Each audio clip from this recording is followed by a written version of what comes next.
Hey, my name is John Wells. I'm with JTech. I'm a student currently taking Engines 2. Today I'm going to discuss the fuel system and the turbo boost for the MaxxForce 13 engine. My references is going to be a training guide that I found, MaxxForce 13 engine, TMT TAC 121102. This is where I found my information on all of the components and the purposes for each, for the fuel system and the boost, air boost. First, we'll go through the fuel system. On the fuel system, you'll find it on the right-hand side of your engine.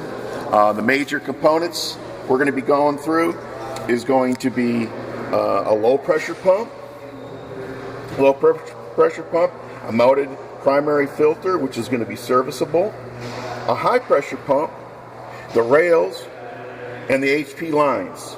And HP lines are all going to high pressure structural steel. And then on this engine you have injectors. Okay, on these injectors there's going to be injector quality correction. Thing that you need to remember about they're all going to be controlled by the ECM, so if you have to remove your injectors, you want to make sure you write down the correct serial number and the cylinder that you removed them from. We'll go into that later. Okay. First component is going to be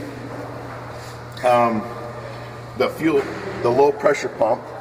The low pressure pump is going to be drawing a suction from your tank. This is your suction that's going to go to your tanks that are going to be underneath the truck.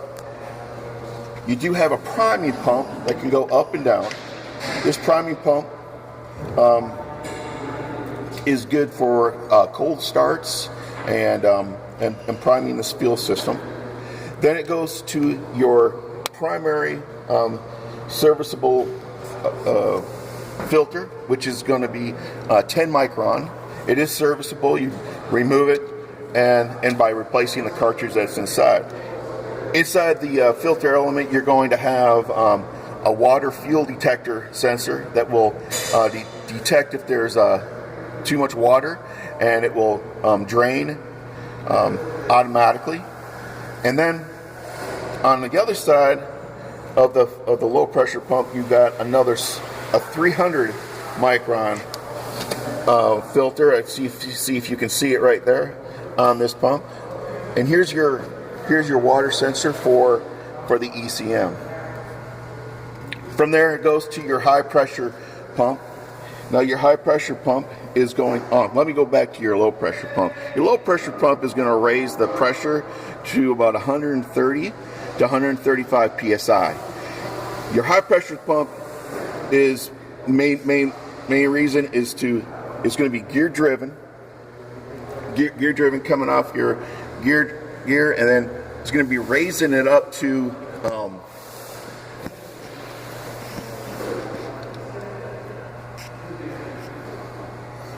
pause. The high pressure pump is driven by the accessory drive housing. The pump increases the fuel pressure in the common rail to a maximum of 31,900 psi.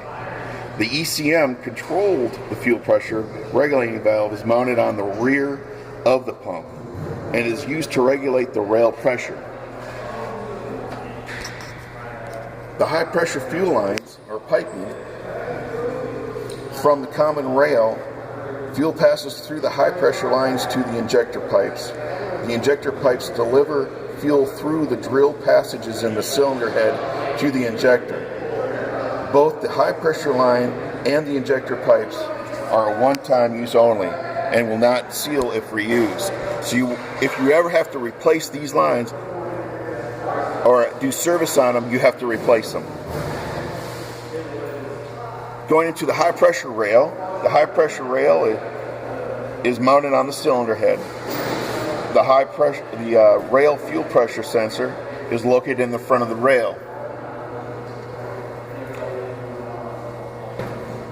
There's going to be a relief valve inside the high pressure, and that's going to relief if the the pump is putting out more than is required, which is going to be 37,000 psi. When this valve is open, pressure will drop and maintain approximately 14,000 psi in the rail. All right. Once there is ignition and there's going to be an excess of fuel, always going to be going to the cylinders. That fuel is going to be relieved. The unused fuel will go back to the tank on the fuel return lines. Going back to the injector quality control, correction, the quality correction enables the ECM to maintain precise control of the injectors. This feature requires proper program of the ECM when replacing one or more injectors. Be sure the technicians will need to enter the serial number and the cylinder placement of the new injector using an electronic service tool. This is the basics of your fuel system. Again, it's going to be a gear-driven high-pressure pump. If you have to service your high-pressure pump, you want to make sure that you're timing it with the camshaft and that each cylinder will be able to fire off on the right time. But this concludes the fuel system of a MaxxForce 1300 or 13. Our next will be going into the turbo. Thank you. All right, now we're on the left-hand side of the engine of your MaxxForce 13. We're going to be talking about the air management. What fuel needs is air, and then we'll get a greater explosion inside the engine. That's what makes the diesel engine so famous, or so powerful, rather. All right. So on the left-hand side, we got the air management. The air management is broken down into several different major components. You have a dual turbocharger assembly. You can see on both. You have an air cooler down here on the lower aspect of it, and then you have a centrifugal crankcase breather, which that is going to be.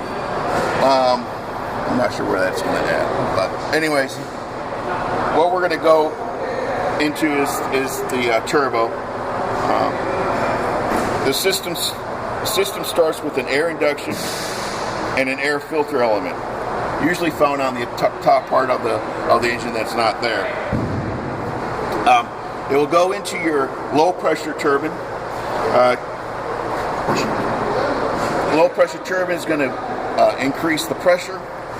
Going to be going into your cooler, which is down here, which is water cooled, and then it will go into your high pressure, another turbo, your second stage, and then it's going into your header and into the crankcase. Something that's kind of we didn't go over for a component is the wastegate. Okay, the wastegate is a actuated gate valve that's going to take any excess air from the turbo and push it out, and it's going to get treated and conditioned and actually save the diesel engine.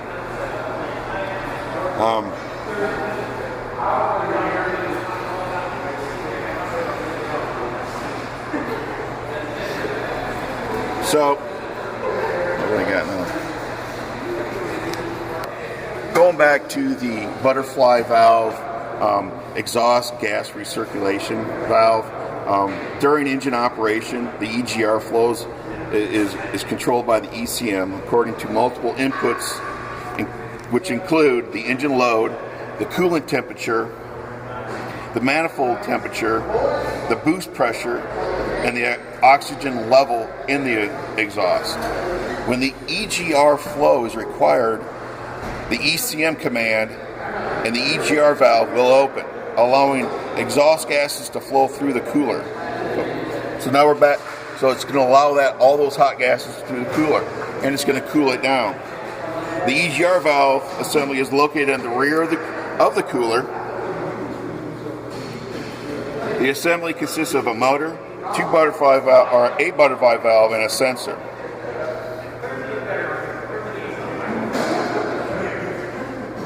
And what it's going to do is going to relieve any high pressure or too high temperature exhaust out into the atmosphere, protecting that diesel engine.